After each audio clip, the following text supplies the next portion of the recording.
Bem-vindos ao TrilhaCast! Cara, você não vai, acreditar no que rolou hoje. Eu tava na padaria, sabe, piloto automático total, pedindo um pão na chapa, e do nada me deu um déjà vu, mas, nossa, não foi um déjà vu normal, foi uma pancada. Eu sabia exatamente o que a moça do caixa ia falar, o barulho que a máquina de café ia fazer, parecia que eu já tinha vivido aquela cena, sei lá, umas 1000 vezes. Eu travei, fiquei parado olhando pro nada. Ah, para! E eu aqui achando que o meu dia foi estranho porque a bolsa caiu 0,5%. Isso aí é cansaço, cara. Cérebro fritando depois de uma semana inteira olhando pra tela. Falta de sono, excesso de cafeína ou falta dela. É o teu sistema operacional pedindo pra reiniciar, só isso. Então, aí é que tá. Eu pensei nisso na hora. Mas e se não for? E se esses pequenos glitches, essas travadas, forem exatamente o que parecem? Sabe, como num jogo que renderiza um cenário muito complexo e o processador não aguenta? E se a gente estiver vivendo dentro de um roteiro gigantesco, um script pré-definido pelo admin do server? A questão não é se a gente está num jogo, mas se a gente é jogador ou só um NPC com consciência. Lá venho você com esse papo de maluco. Olha, é uma ideia sensacional para um filme, para um livro, mas na vida real, a vida é o caos, cara. É uma série infinita de acasos, probabilidades, variáveis que a gente nem consegue calcular e as escolhas que a gente faz no meio dessa bagunça toda. Não tem um roteirista lá em cima movendo as cordinhas, pô. Pois é, aí que eu discordo. Eu defendo que os sinais, esses glitches, eles estão por todo lado. A gente só se acostumou com eles. Uma coincidência bizarra, você pensar em alguém, a pessoa te ligar no mesmo segundo. O déjà vu na padaria. Tudo isso sugere que essa realidade é uma construção. Um jogo com regras bem definidas e, o mais importante, um enredo. E eu argumento que o que você chama de glitches é só o nosso cérebro, que é uma máquina de encontrar padrões fazendo o trabalho dele. A gente evoluiu para ver rosto nas nuvens e encontrar sentido no caos, né? É um mecanismo de sobrevivência. A vida é complexa, aleatória e não segue um roteiro. O universo, com todo respeito, não está nem aí para nossa necessidade de ter uma narrativa. Ok. Vamos sair do campo da brisa e ir para a lógica pura, então. Pensa comigo num cenário cósmico. De todas as civilizações que poderiam existir no universo, em bilhões de galáxias, trilhões de planetas, a gente tem basicamente 3 possibilidades. A primeira: quase todas elas se extinguem antes de atingir um nível de tecnologia que permita criar simulações de realidade perfeitas. Sabe, guerra, asteroide, o Sol explode, fim de jogo. Um cenário bem improvável, infelizmente. A segunda, as civilizações que sobrevivem e ficam superavançadas simplesmente não têm o menor interesse em criar simulações dos seus antepassados. Talvez achem antiético, talvez seja um tédio, sei lá. Ou talvez tenham coisas mais interessantes para fazer. Ou, a terceira possibilidade, nós somos uma dessas incontáveis simulações. Estatisticamente, cara, qual a chance de sermos nós entre trilhões de possibilidades a realidade base e os originais? É quase nula. É muito mais provável que a gente esteja rodando no supercomputador de alguma civilização pós-humana agora mesmo. Olha, essa lógica é um quebra-cabeça interessante, mas para mim é um castelo de cartas, sabe? Ela se apoia num monte de premissa que a gente não tem a menor condição de provar. Primeiro, assume que é possível simular consciência de verdade, não só um algoritmo que imita emoções e reage a estímulos. A gente não sabe nem o que é a consciência, como é que a gente vai afirmar que ela é simulável? Segundo, assume que uma civilização dessas gastaria uma quantidade de energia que a gente nem consegue imaginar. Para simular a gente. Para quê? Para fazer um estudo histórico? Um reality show cósmico? Como investidor, eu olho para o mundo e vejo sistemas complexos, mas regidos por leis compreensíveis. Física, economia, biologia, não pela vontade de um programador entediado. É uma teoria fascinante, mas não passa de uma hipótese sem nenhuma prova concreta. Entendo o seu ponto, mas tem uma falha aí. Você está pedindo uma prova que seja de fora do sistema. Mas se a gente está dentro da simulação, a única prova possível estaria dentro do sistema. E se eu te disser que a prova pode estar na própria estrutura da nossa realidade? Tinha um físico, um cara chamado James Gates Jr., que estava estudando as equações da supersimetria, basicamente o código-fonte do universo. E no meio da matemática mais fundamental, que descreve como as partículas e as forças se comportam, ele encontrou algo que é funcionalmente idêntico a códigos de correção de erros de computador. Peraí, explica isso direito. Como assim código de correção de erros? Ele achou um Ctrl+Z escrito numa molécula? Quase isso. Pensa no seu celular. Quando você manda uma foto, os dados viajam como zeros e uns. No caminho, um zero pode virar um por interferência, certo? O código de correção de erros é uma camada extra de informação que permite ao aparelho receptor identificar o erro e consertar, para sua foto não chegar toda distorcida. O que o Gates encontrou foi uma estrutura matemática dentro das leis da física que faz exatamente a mesma coisa. É como se, o firmware do cosmos tivesse um sistema para garantir que a realidade não trave, que um bit corrompido não cause uma falha em cascata. A gente pode estar literalmente vendo o código de checksum do universo, a garantia de que o jogo não vai dar tela azul. Isso não te arrepia, cara? Me arrepia, mas talvez não pelo mesmo motivo que você. O que ele encontrou foi um padrão matemático elegante, uma estrutura que nós humanos também usamos nos nossos sistemas. A matemática é a linguagem que descreve o universo. É natural que existam padrões que se repetem em diferentes escalas, entende? A gente usou a matemática para criar nossos códigos, não o contrário. Você está confundindo a descrição da realidade com a realidade em si. É que nem olhar para a sequência de Fibonacci numa concha e dizer que um designer a projetou, quando na verdade é só uma consequência de leis de crescimento eficientes. Não prova que tem um programador, só prova que o universo é matematicamente consistente. Essa é uma interpretação possível, só que sei lá, se está sendo muito conservador.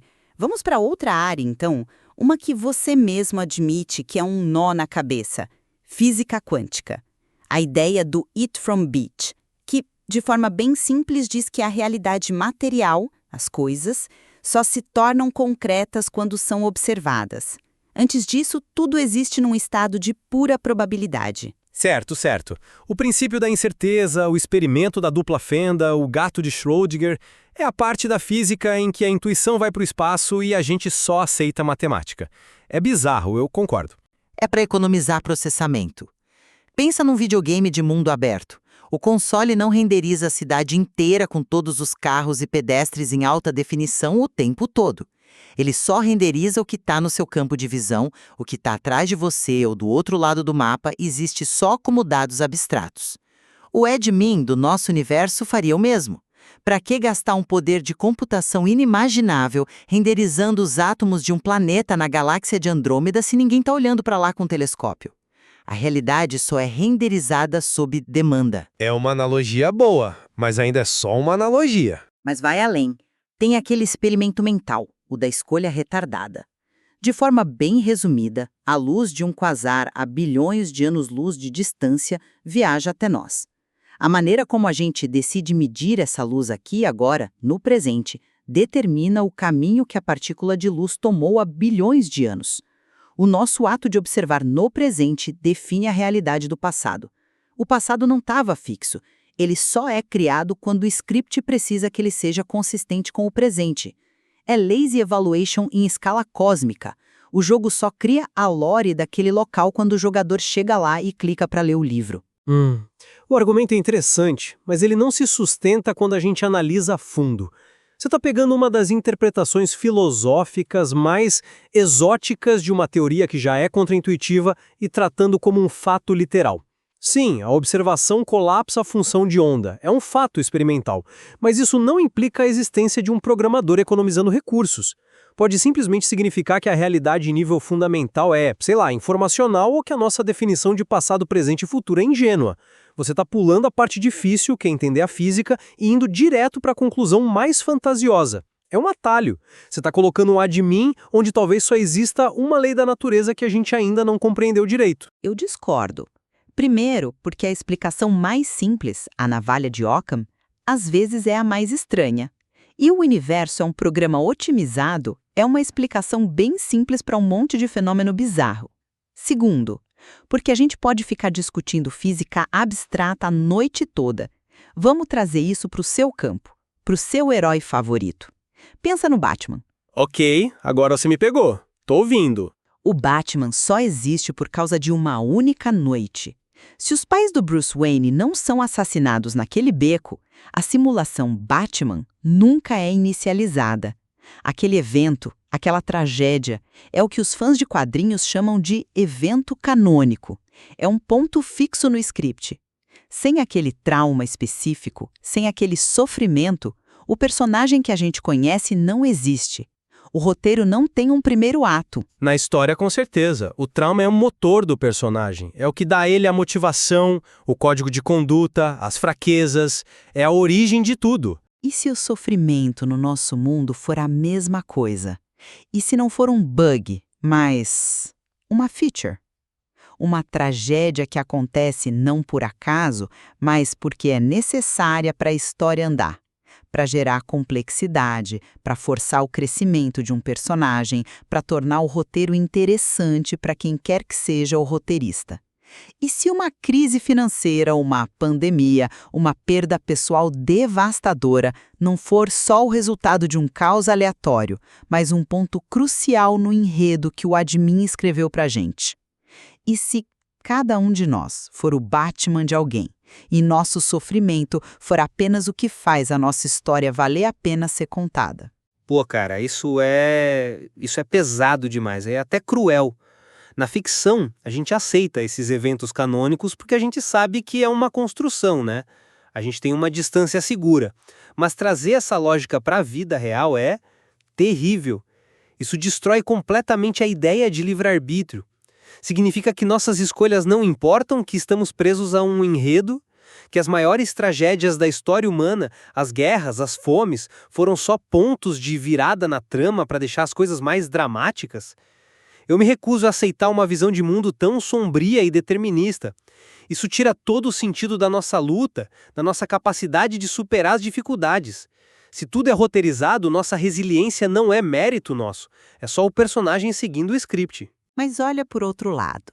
Essa teoria, por mais sombria que pareça, oferece uma resposta para a pergunta mais antiga da filosofia: por que o mal e o sofrimento existem? Num universo sem propósito, a resposta é porque sim, é o caos. É uma resposta vazia. Na nossa simulação, o sofrimento existe porque um bom roteiro precisa de conflito. Simples assim. Não é pessoal, é só uma técnica narrativa. Eu prefiro 1000 vezes a incerteza do caos e a responsabilidade do livre-arbítrio à certeza de ser um peão num jogo sádico. A ideia de que a gente pode enfrentar o acaso, cometer erros, aprender com eles e construir nosso próprio significado a partir do nada, isso é muito mais poderoso e digno do que ser um personagem num drama cósmico escrito por outro. A beleza está justamente em não ter um roteiro. Entendo o seu ponto de vista.